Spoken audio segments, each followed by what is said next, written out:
The bulldozer's engine roared to life at 6:30 a.m., its metal claw poised to tear into my cousin's 70-year-old colonial home. Karen Matthews stood on the sidewalk in her designer workout clothes, iPad in hand, that self-satisfied smile spreading across her face as she watched history about to be demolished. "The board voted unanimously," she announced, not even looking at me. "Severe structural issues. It's all perfectly legal." What she didn't know was that my cousin General James had just texted me from the airport. After 14 months commanding troops overseas, he was home early, with a U.S. senator on speed dial and enough federal law knowledge to bury half the HOA board in legal paperwork. Karen thought she'd found the perfect opportunity to bulldoze a decorated veteran's home for her husband's construction project. Instead, she just committed a federal crime on camera and ignited a national scandal that would change HOA laws forever. I'll never forget that morning I caught Karen Matthews taking pictures of my cousin's house. She didn't even try to hide it, just stood there in her designer workout clothes, her perfectly manicured nails tapping away at her phone screen. The same hands that voted to approve her husband's construction company contracts were now documenting what she called violations at James's home. "Excuse me, Karen, but what exactly are you doing?" I asked, walking up with my coffee still in hand. I'd been watching her circle James's colonial house like a vulture for the past 15 minutes from my kitchen window. "Oh, good morning." Her fake smile could have cracked glass. "Just documenting some serious maintenance issues. The paint is clearly 2 shades off from the approved HOA color palette, and these hedges."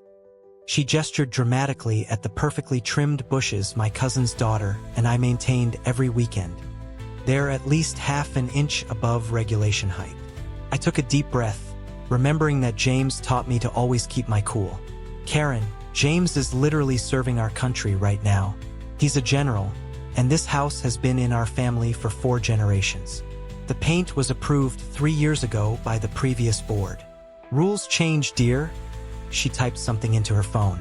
"And deployment is no excuse for letting property values drop. Did you know the community center proposal could increase home values by 30%? That was the first time I heard about any community center. I watched her take more photos, my stomach turning as I remembered how the last 3 homeowners who'd fought with Karen had mysteriously ended up with liens on their properties. I spent that afternoon going through every HOA document I could find. Hidden in the meeting minutes from last month, there it was, a proposal for a state-of-the-art community center right in the middle of our block, right where James's house stood. The next week was a blur of certified letters arriving at James's house, each one citing more ridiculous violations. The brass knocker that survived 2 world wars was suddenly not in compliance. The rose bushes his daughter planted before his deployment were deemed invasive species. I tried calling James, but military communications were restricted during his current operation. All I could do was send emails I wasn't sure he'd get in time. Each day, more HOA board members drove by slowly, taking notes. I installed security cameras after I caught Karen's husband measuring the property line at midnight with a flashlight. The final straw came when I spotted Karen leading a group of suited investors on a tour of our street. "This entire area will be transformed," I overheard her say. "The outdated structures will be removed, starting with that eyesore." She pointed directly at James's house. That night, I called James's daughter Sarah at college. "Something's wrong," I told her. "I think they're planning something big, and your dad's deployment makes his house an easy target." "But Dad's supposed to be home in 2 weeks," Sarah said, her voice shaking. "They can't just take our house, right? All our family photos are there. Mom's garden, everything." I wanted to tell her it would be fine, but Karen had already survived 3 lawsuits from other homeowners. She knew exactly how to work the system. As I hung up the phone, a certified letter arrived. The HOA was calling an emergency meeting tomorrow night to vote on the community center proposal. My heart stopped when I read the fine print. They'd scheduled it exactly 13 days before James's return date, 1 day short of the 2-week notice required for deployed service members under federal law. Karen had done her homework, and I realized with growing horror that this wasn't just about property values or community centers. This was personal, and she'd been planning it for months. I woke up to the sound of heavy machines rumbling down our street at 6:30 a.m. Through my bedroom window, I saw 3 yellow bulldozers and a large dump truck headed straight for James's house. My heart started racing as I threw on my shoes and grabbed the folder of legal documents I'd been keeping close since Karen started making threats. The morning fog hadn't even lifted when I ran outside, still in my pajamas. Karen was already there in her designer workout clothes, tapping away on her iPad with that fake smile she always wore. 2 police cars were parked nearby. She'd planned this thing. "Stop!" I yelled, running up with James's deployment papers in my hand. "This house belongs to an active service member. You can't do this." My hands were shaking as I held up the power of attorney documents James had given me. Karen just laughed and kept tapping on her iPad. "Oh, sweetie," she said, not even looking up. "The board had an emergency meeting last night. We voted unanimously to proceed with immediate demolition due to severe structural issues." She finally looked at me, her eyes cold. "It's all perfectly legal. We even have a city inspector's report." I felt sick to my stomach. "What inspector? When? I've been here every day." The demolition crew chief walked over, looking uncomfortable. I shoved James's property tax receipts at him. "Look, everything's paid up. They can't do this." Karen stepped between us. "Actually, we haven't received any tax payments for 6 months. Such a shame." She pulled out a thick folder. "We sent multiple notices. I guess they got lost in the mail to wherever your cousin is stationed." My hands were trembling as I pulled up my phone's banking app. There they were, 6 canceled checks to the HOA, all cleared by their bank. "You cashed these checks. I have proof right here." Karen waved her hand dismissively. "Those were applied to other outstanding violations. See these reports? Overgrown grass, unauthorized paint color, non-compliant mailbox height." She kept listing ridiculous violations while the bulldozer engines grew louder. I called James's lawyer, pacing back and forth on the sidewalk. "Pick up, pick up, pick up." The call went to voicemail. The police officers stood by, watching, saying they couldn't interfere with a civil matter. I felt helpless as the demolition crew started setting up their equipment. Neighbors began coming outside, drawn by the noise. Most stayed back, but old Mrs. Chun from next door shuffled over with her phone held high, recording everything. "I remember when James's grandparents built this house," she said loudly. "Right after he came back from Korea. The whole neighborhood helped." Karen shot her an angry look. The bulldozer claw raised up, and I couldn't hold back my tears. That's when my phone rang, the screen showing James's smiling face in his uniform. My hands were shaking so bad I almost dropped it. "Hey, cousin." His voice was cheerful. "You'll never believe this, but I managed to catch an early flight. Just landed at the airport. Thought I'd surprise everyone."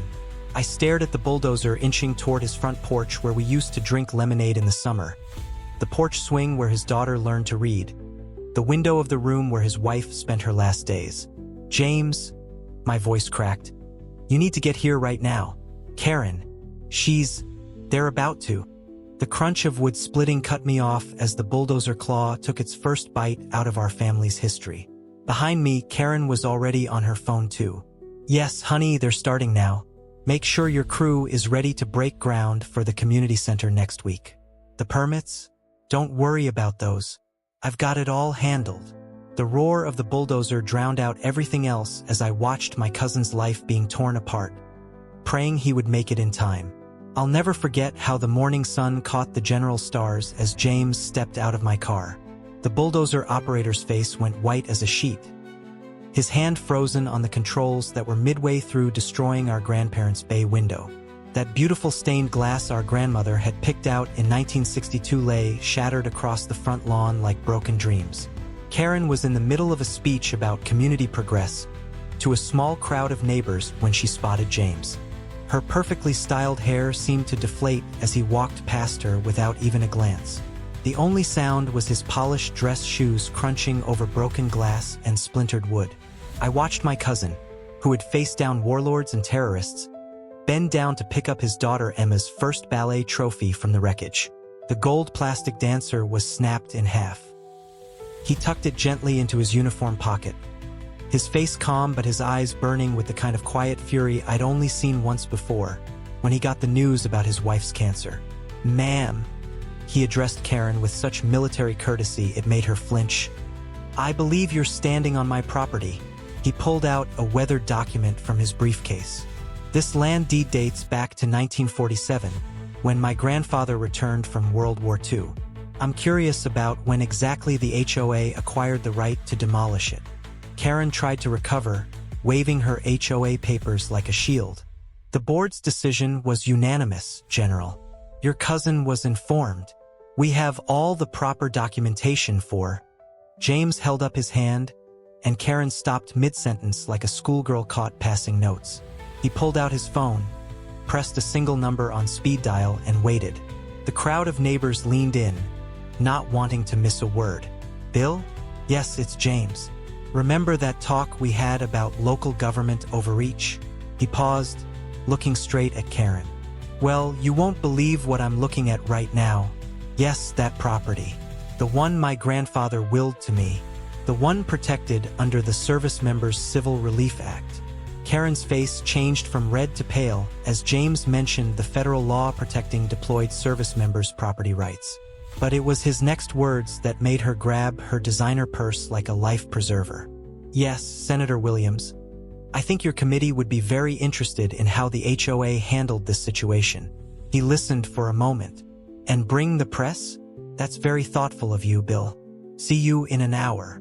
The demolition crew was already backing away, making excuses about lunch breaks and wrong addresses.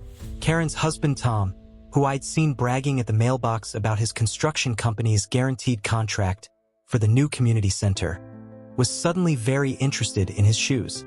James walked the perimeter of his ruined home, taking photos with his phone. He paused at his daughter's bedroom, or what was left of it. The walls were still standing, but the roof was gone. Emma's space posters fluttered in the breeze like surrender flags. The sight of her NASA bed sheets mixed with broken roof tiles made my throat tight. "Sir," a young woman stepped forward from the crowd. I recognized her as Sarah from 3 Doors Down, always too scared to speak at HOA meetings. I have videos of everything. They started at dawn, ignored your cousin's legal papers, and..." She glanced nervously at Karen. "I heard Mrs. Matthews on the phone last night talking about how the demolition had to be done before you got back." More neighbors stepped forward, offering cell phone videos, copies of emails, meeting minutes. It was like a dam of fear had broken. Everyone had a story about Karen's threats and the HOA's bullying, but no one had dared to speak up until now. James thanked each person, taking their contact information with the same attention to detail he'd used planning military operations. I could almost see the strategy forming behind his eyes. He hadn't just come home to a destroyed house. He'd walked into a war zone of small-town politics and corruption. Sirens wailed in the distance, getting closer. Karen's phone buzzed with a news alert. Her face went from pale to gray as she read it. The local news had already picked up the story. Decorated general's home demolished while deployed, HOA under federal investigation. James straightened his uniform and turned to address the growing crowd of neighbors, many now holding up phones to record. "My grandfather built this house with his own hands after fighting for our country. He taught me that some things are worth fighting for, even if the battlefield is in your own backyard." He smiled, but it wasn't a happy smile. "I do believe the real estate lawyers are about to arrive, Karen. I hope you kept good records." Through the crowd of murmuring neighbors, I spotted Karen's Mercedes peeling out of her driveway, designer purse forgotten on our demolished front steps. But James wasn't done yet. He had that look in his eye, the same one he'd had before leading his most successful missions. "Now," he said quietly, pulling out another document, "let's talk about the interesting pattern of contracts awarded to board members' companies over the past 5 years. I never expected to see 6 news vans fighting for parking spots on our quiet street. But that's what happens when you mess with the wrong general."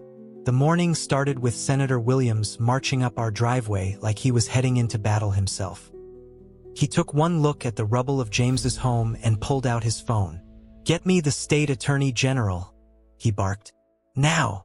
Karen came running out of her house in her designer bathrobe, her face pale as chalk. Gone was her usual smirk. "This is a private HOA matter," she squeaked, but nobody was listening. 2 police cars pulled up, and I watched her stumble backward when the officers started taking photos of the destruction. I couldn't help but smile when James pulled out the folder I'd been keeping safe. Inside were copies of every check he'd sent to the HOA, along with certified mail receipts proving Karen had received them. "Funny how all these payments went missing," he said, his voice steady and calm. The detective writing in his notebook didn't seem to find it funny at all. That's when the real bombshell dropped. A young intern from the senator's office, who'd been digging through public records all morning, came running up with a stack of papers.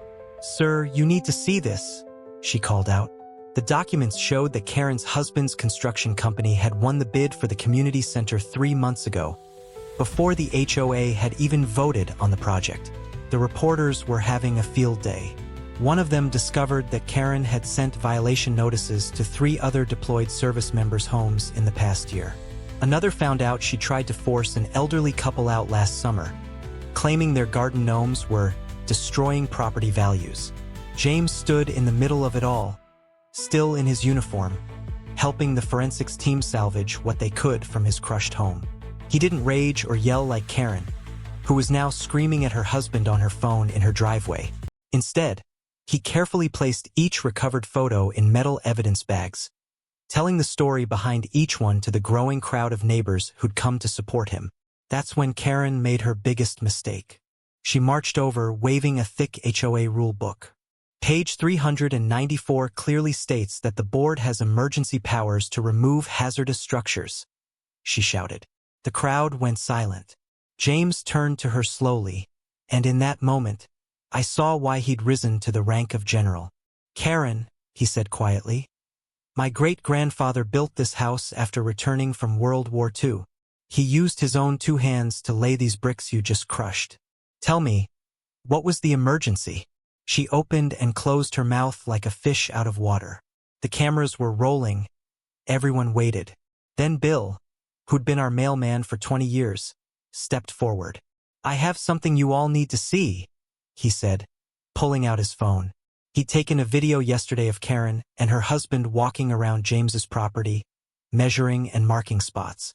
"They were talking about where the gym would go," Bill said. This was before any vote happened.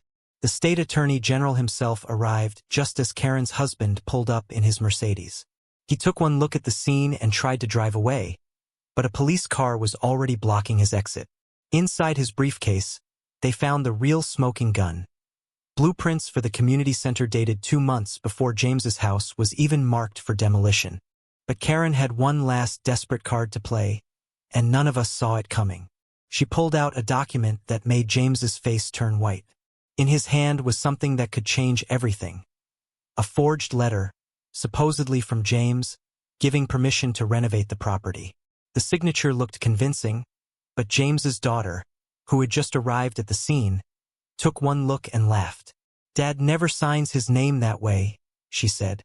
"And he definitely doesn't dot his I's with little circles." The FBI forensics team later confirmed what we already knew. The signature was fake, likely traced from an old HOA form James had signed years ago. It was the final nail in Karen's legal coffin. I watched the FBI agents walk into the emergency HOA meeting. Karen tried to grab her designer purse and run, but they already blocked both exits. Her perfect makeup couldn't hide her panic when they started reading emails from her personal laptop. The one showing how she'd been hiding James's tax payments for months, while her husband's construction company prepared to build the community center. "This is ridiculous," Karen screamed, jumping up from her chair. "We followed all the rules." But then Agent Thompson played the recording from her phone call with the demolition company. "I don't care if the paperwork isn't final yet. Tear it down before he gets back. We'll sort out the details later." The whole room gasped. Mrs. Johnson, who'd lived next door to us for 20 years, started crying. "You told us he'd abandoned the property," she said to Karen. "You said his taxes hadn't been paid in years." James stood quietly in the corner, still in his uniform, holding his daughter's cracked ballet trophy. He hadn't said a word since the agents arrived. He didn't need to, the evidence spoke for itself. The FBI had found everything. Fake violation notices, backdated board meetings that never happened, and even checks from James that Karen had hidden in her home office. The local news crews outside were having a field day. HOA president faces federal charges in veteran property scheme. Was already running across the bottom of every TV screen in town. Senator Williams had made sure the story wouldn't get buried. The biggest shock came when they arrested Karen's husband at his office. Turns out the community center plans included luxury condos that would have made them millions. They'd been planning this for years, targeting homes of deployed service members who couldn't fight back. The next few weeks were a blur of lawyers, reporters, and building inspectors. 7 HOA board members faced criminal charges. Karen and her husband were looking at serious prison time for fraud and violating the Service Members Civil Relief Act. They'd messed with the wrong family. But the real victory wasn't watching Karen being led away in handcuffs, or seeing her house go up for sale when they couldn't afford their fancy lawyers. It was watching our community come together to make things right. Veterans from 3 states showed up with tools and supplies. Local businesses donated materials. Even the mayor came by to help lay the foundation for James's new home, the colonial style Karen hated so much. The Historical Society fast-tracked its protection, along with 6 other veteran-owned properties in our neighborhood. Today, I'm sitting on James's new front porch, watching his daughter Sophie practice ballet in the yard. The house looks almost exactly like the old one, but better, built with love by people who understand what service and sacrifice really mean. There's a new wall in the kitchen where Sophie's height marks are growing, right next to the shadow box holding pieces of the old house we managed to save. Karen's community center never happened. Instead, that land became a memorial park honoring local veterans. Sometimes when I walk by, I see families having picnics where Karen wanted to put her luxury condos. Sophie loves the playground equipment donated by the same construction companies that turned down Karen's sketchy contracts. James never brags about how he brought down a corrupt HOA board. He just smiles when new neighbors ask about the small piece of his old front door hanging beside his medals. It's a reminder, he tells them, that home is worth fighting for. The FBI investigation is still ongoing, and they found similar schemes in other neighborhoods. But here's the thing that really gets me. Last week, I saw Karen's son helping at the Veterans Food Bank downtown. He looked me in the eye and said, "I'm sorry for what my parents did." Maybe that's the best victory of all, knowing that sometimes justice comes with a chance for healing. I never expected our story to change so many lives, but that's exactly what happened. After a video of Karen's arrest went viral, my phone started ringing nonstop with calls from military families across the country sharing similar HOA horror stories. James looked at me over his morning coffee and said, "We need to help them all." The news crews might have packed up and left our street, but we were just getting started. With James's military connections and my experience documenting Karen's schemes, we created the Homeowners Defense Alliance. Every week, more veterans joined our cause, sharing their own battles with unfair HOA boards who tried to bully them while they served overseas. This experience taught us something powerful about standing up to injustice, even when it wears the respectable face of rules and property values.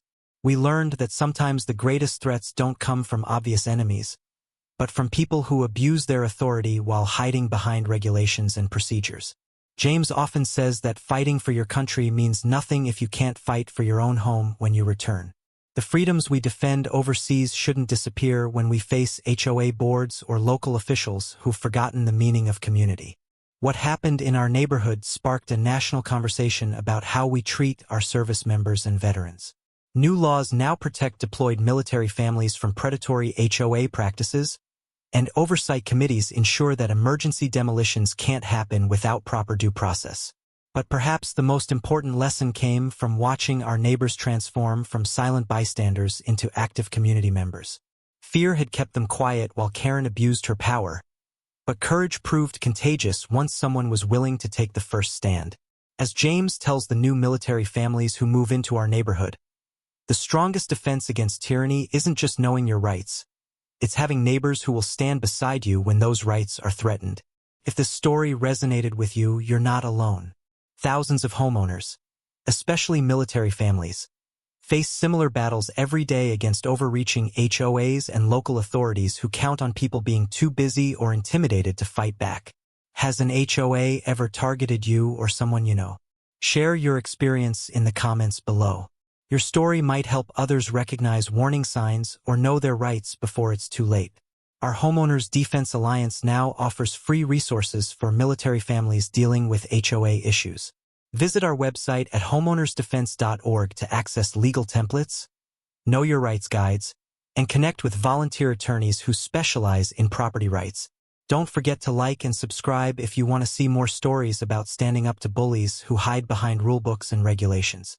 We post new content every week featuring real people who fought back and won against seemingly impossible odds. Remember, the strongest communities aren't built on strict rules and property values. They're built on neighbors who look out for each other, especially when someone is serving their country and can't be there to defend their own home.